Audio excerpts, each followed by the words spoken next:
So they do one event for South Africa. They do the event to talk about the life of Wole Soyinka, and the Honorable Nobel Laureate was invited. Based on who he been an elder statesman and a Nobel Laureate was invited to speak at the event. Papa leave the event when they tell him to go speak. He leave the topic of that. Started to talk about Obidients. Peter Obi, the Labour Party, Afe Babalola, he even attacked Labour Union inside the speech. Now he brought out a lot of points that I would like to show you before we now come and analyze and dissect whether what he's saying is correct or he was talking from another point of view. Hear the news. Soyinka, Peter Obi did not win presidential election. Labour Party resort into gbajue.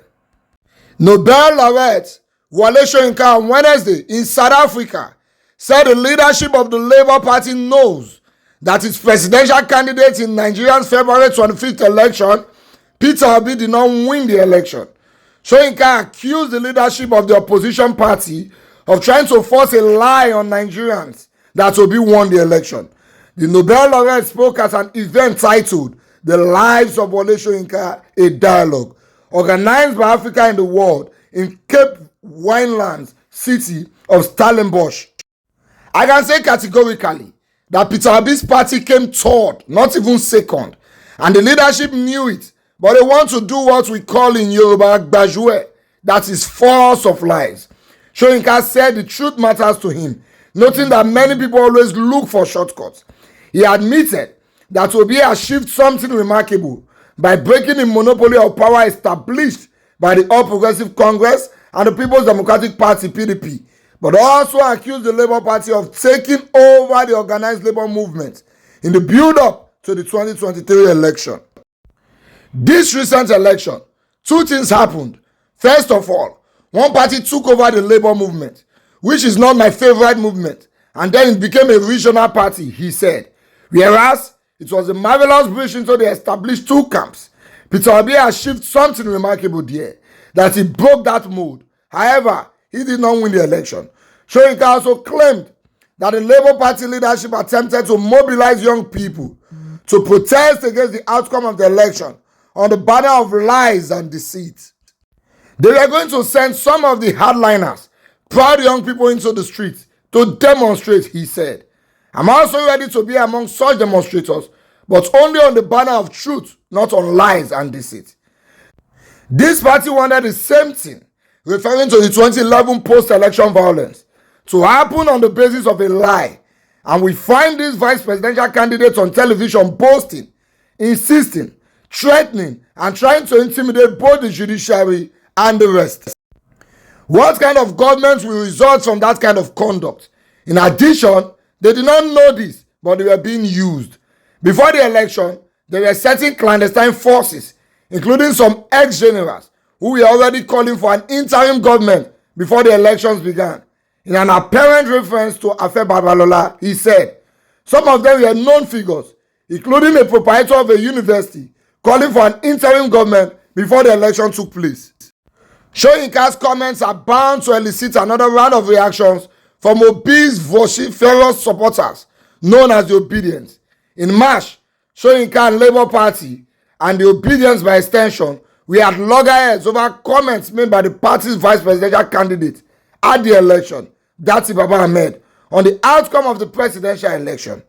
Baba Ahmed had in a TV interview said the country has no president-elect, despite the declaration of Bola Tinubu, flag bearer of the APC, as the winner of the election by the Independent National Electoral Commission. I would like may we look at things critically well, peacefully, with logic and our brains, and then let's analyze Professor Wole Soyinka's comments in South Africa. Now, Your Excellency, Professor Wole Soyinka, let's even say we want to agree with you, which I do not agree with your claiming that Labour Party did not win the election. But let's even say we want to agree with you. Let's logically look at your statement correctly. Because if you say Labour Party don't win the election, and not there everywhere, you understand, and not be winch, and not they disappear. Now only my polling unit and the few polling units for Lagos, when I see one or two things now go fit complain of, although we get people from other polling units in all our states, when they give the same complaint, so by the time we sum up everything together, we believe that the election was not properly conducted. But that's aside. Let's now focus on the ones we know. You claimed that Labour Party was trying to push young people into the streets to protest. Your Excellency, Mr. Wole Soyinka, I want to disagree with you and tell you with all due respect that that is not true. Because we did this country too, we're not blind. Even if we don't go school issue, you know me say we blind. Since after this election, Peter Obi has kept repeating it. Don't go into the street. Be calm. Fight with the ambience of the law, constitution, and he has kept saying it. After the election, he said it. After the court judgment, he said it. So much so that the young people that are not telling him, no, they advise us. You too calm. But here you are accusing him and his party of trying to push young people into the street. Now let's come to the accusation of saying they were mobilizing the labor union for their own good. The labor union did not strike before the election. The labor union only started to talk of strike after the election. And they talk about it based on the increment of fuel. Anybody whether this country know from day one, say anytime they increase fuel, labor union go strike. When Goodluck Jonathan said he wants to remove subsidy, or when he removed it rather, you, Your Excellency Wole Soyinka, join the people who protested against him. The labor union strike that time. You did not complain. But now that they strike again for this fuel subsidy, you say now Obidients like us. No, no, we dey fair. You are just accusing these people for nothing.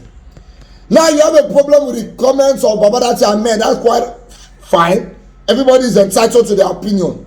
But you kept hitting on that statement, hitting on it, and say it was intimidating the judges. He did not mention the judges in that statement. He was talking to the then president, Muhammadu Buhari, and he said, do not allow this man to be sworn in. You might agree and you might disagree, but to say it was also intimidating the judges, come on. Baba, we go to small school. We know what it means to intimidate judges. So with all these viewpoints of mine, I can categorically tell you that this your statement in South Africa was born out of beef.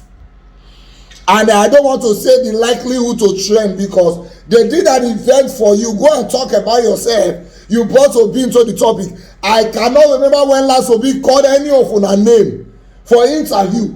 If you call Obi to talk today, he wants to talk about the election that he was part of. But when I tell them, when I go talk about on our own life for South Africa, I would go call Obi inside. I not to say mature enough. I don't think it is right, but it is well. We are watching.